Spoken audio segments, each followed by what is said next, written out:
So today, I want to talk about how to fight the pretty read. Every moment is a teachable moment.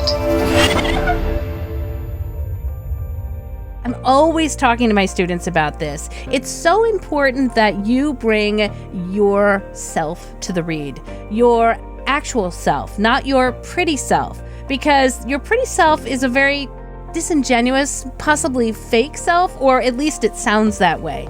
So every time we read pretty, we're actually spending that extra time listening to what we sound like, and it takes away from our intent to tell the story.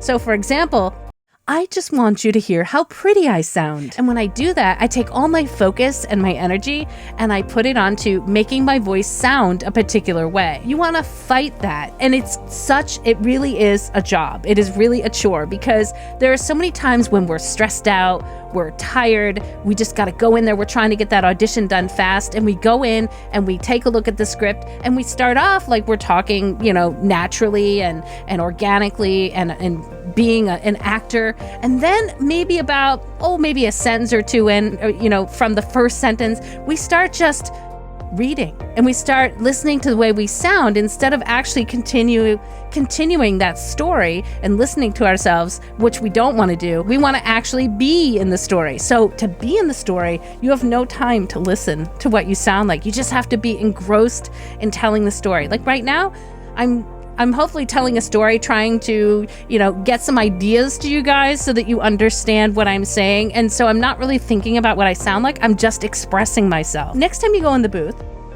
I want you to just not listen to yourself. Sometimes you can do that by don't wear headphones in the booth. Maybe take one ear off. Maybe don't wear any headphones in the booth and really just tell the story and not listen to how you're telling the story. So that means after every sentence, I want you to revisit the person that you're talking to or revisit the scene. Like, did something happen in the scene that you can react to differently or you have a different emotion about? Think about that scene, think about that person that you're talking about, and apply the emotion that you would apply if you were telling a story to someone instead of, I think I should sound happy now. After you've finished recording, I want you to step out of the booth and I want you to give it a little bit of time before you submit that audition. I know sometimes auditions are time sensitive.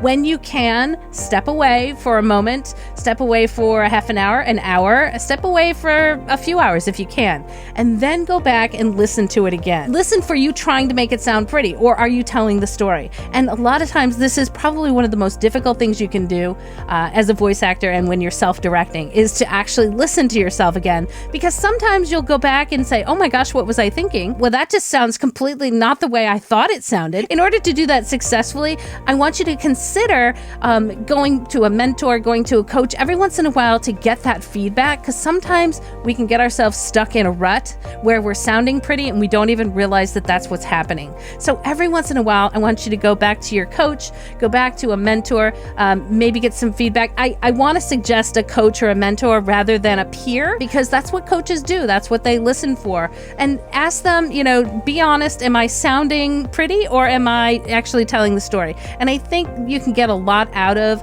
revisiting that on a monthly basis, and it will really help you in the end to self-direct better. Fight the pretty sound. You don't need to sound pretty. As a matter of fact, I know for a fact that you are amazing just as you are telling me the story. So if you're interested in more videos on voiceover performance, make sure to check out my collection here. Thanks so much, guys, for watching. See you next week.